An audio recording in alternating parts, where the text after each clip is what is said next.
Hoje falaremos do Marechal Bernard Montgomery, também conhecido como Monty. Quem foi esse homem? Qual é a sua história? E o que ele desempenhou na história da Grã-Bretanha na Segunda Guerra Mundial? Bernard Law Montgomery, First Viscount Montgomery of Alamein. Nasceu em Londres no dia 17 de novembro de 1887. Bernard foi o quarto filho dos 9 filhos que o ministro da Igreja da Irlanda, Henry Montgomery, e sua esposa Mary tiveram. A família Montgomery vinha de uma família nobre escocesa de ancestralidade Ulster, que fazia parte da ramificação do condado de Donegal, do clã Montgomery. O reverendo Henry Montgomery, na época, era vigário da igreja de São Marcos. Dos irmãos de Bernard, Sabal morreu prematuramente na Tasmânia, e Harold, Donald e Una emigraram. Mad Montgomery teve pouco interesse ativo na educação de seus filhos pequenos, além de tê-los ensinado por tutores trazidos da Grã-Bretanha, embora Bernard Montgomery tenha frequentado brevemente o então coeducacional St. Michael's College School. O ambiente sem amor fez de Bernard um tanto valentão, como ele mesmo recordou. Eu era um garotinho horrível. Acho que ninguém toleraria meu tipo de comportamento hoje em dia. A família retornou à Inglaterra uma vez para uma conferência em Lambeth, em 1897, e Bernard e seu irmão Harold foram educados na The King's School, Canterbury. Depois, Montgomery frequentou a St. Paul's School e depois o Royal Military College, em Sandhurst, de onde quase foi expulso por desordem e violência.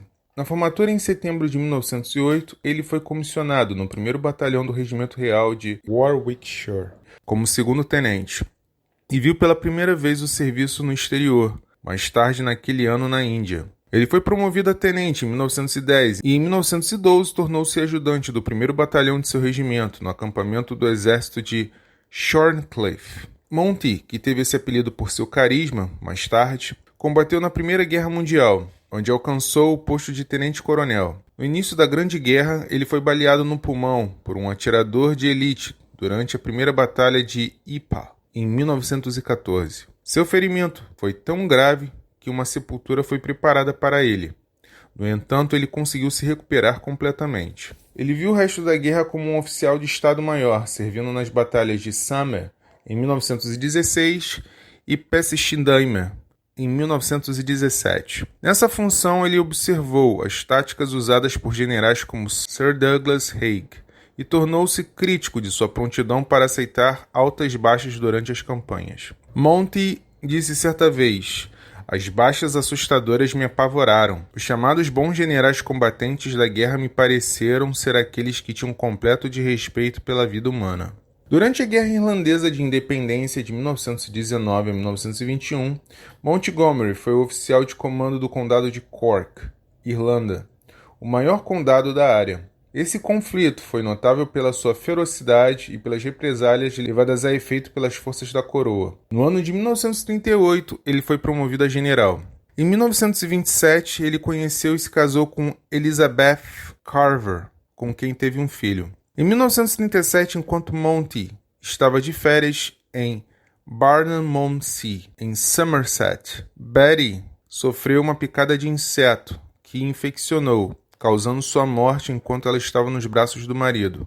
Betty teve septicemia, o que significa que ela teve infecção generalizada após a amputação de sua perna. Essa perda devastou Montgomery, que estava servindo como brigadeiro, mas ele insistiu em voltar ao trabalho imediatamente após o funeral. Em 1938, ele organizou um exército de desembarque de operações combinadas anfíbias, que impressionou o novo C-in-C do Comando Sul, General Sir Archibald Percival Wavell. Ele foi promovido a major-general em 14 de outubro de 1938 e assumiu o comando da 18th Infantry Division, no mandato britânico da Palestina. Na Palestina, Montgomery esteve envolvido na supressão de uma revolta árabe que havia eclodido devido à oposição à imigração judaica. Ele retornou em julho de 1939 à Grã-Bretanha, sofrendo uma doença grave no caminho, para comandar a 3rd Infantry Division.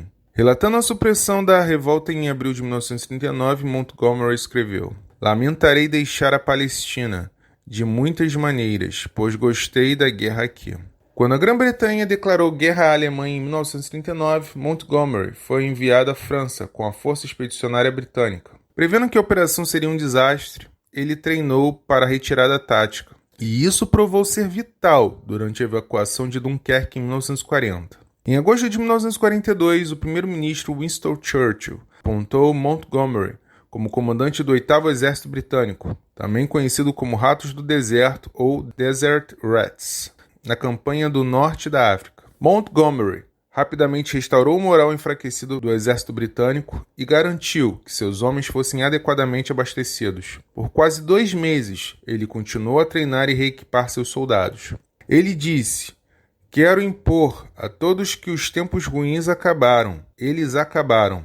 Nosso mandato do primeiro-ministro é destruir as forças do eixo no norte da África. Isso pode ser feito e será feito."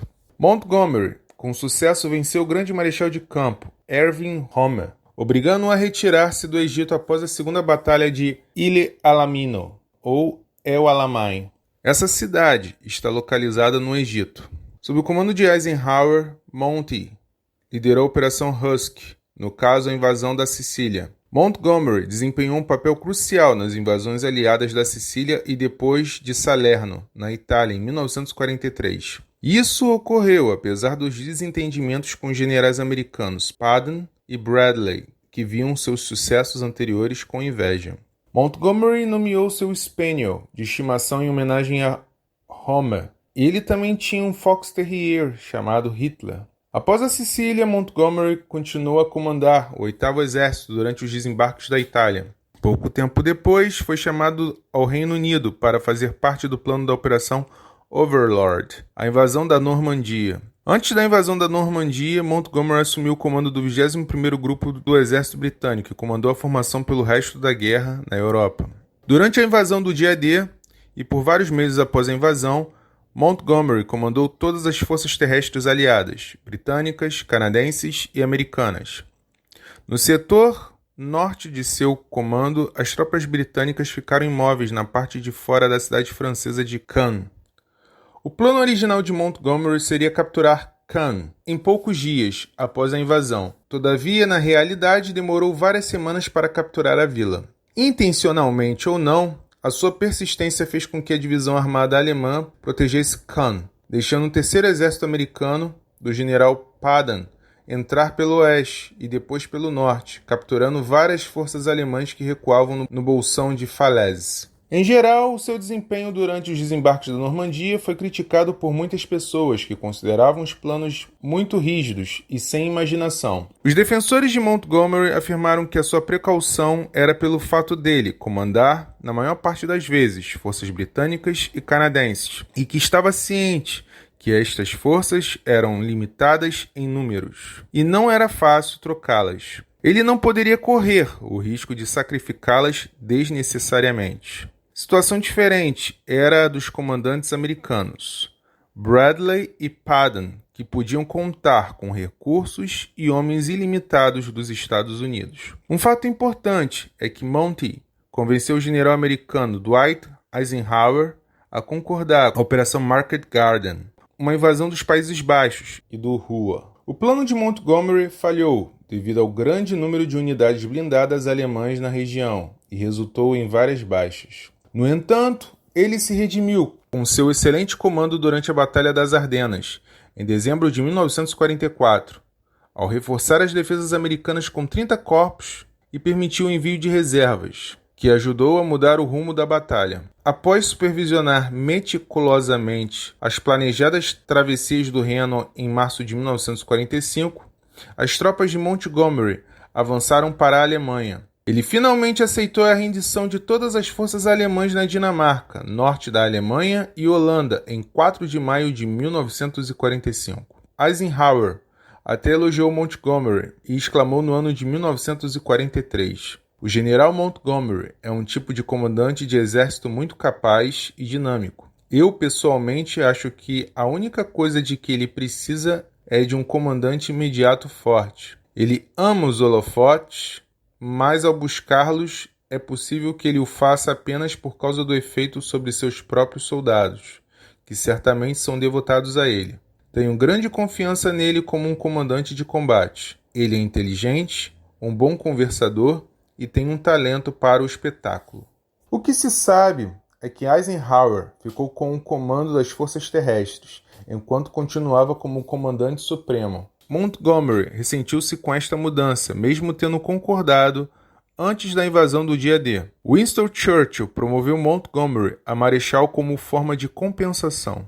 Em 7 de janeiro de 1945, Montgomery deu uma conferência de imprensa na qual aclamou crédito para a vitória aliada na Batalha do Bulge. Isso causou alguma controvérsia e ressentimentos dos americanos que sentiram que Montgomery manteve para trás as suas forças durante muito tempo. Após a guerra, Montgomery foi nomeado primeiro visconde de Ile-Alamino e comandante em chefe do exército britânico no Reno, na Alemanha Ocidental. Mais tarde na vida, ele se envolveu em várias controvérsias pessoais, entre elas expressar apoio ao apartheid na África do Sul, falar contra a legalização da homossexualidade e criticar as táticas dos Estados Unidos no Vietnã. Em suas memórias pessoais publicadas em 1958, eram particularmente inflamatórias. Ele criticava muito de seus colegas de guerra, incluindo Dwight Eisenhower, que era então presidente dos Estados Unidos. Monty, em 1968, disse ao New York Post em relação a isso: os Estados Unidos quebraram a segunda regra da guerra, isto é, não vá lutar com seu exército terrestre no continente da Ásia. A regra 1 é, não marche sobre Moscou. Eu mesmo desenvolvi essas duas regras. Ele foi comandante supremo adjunto das forças militares da OTAN de 1951 a 1958. Em 1961, Montgomery publicou The Path to Leadership, O Caminho para a Liderança. Bernard Montgomery faleceu no dia 24 de março de 1976, aos 88 anos. A conclusão que chegamos é que Monty foi sem dúvida um marechal brilhante, que obteve sucesso contra Rommel, que também foi um marechal incrível. No próximo episódio falaremos de Yamashita Tomoyaki. Se você não se inscreveu, a hora é agora. Se desejar, dê um like para ajudar o canal na divulgação. E além disso, é claro, comente também. Um grande abraço e até a próxima.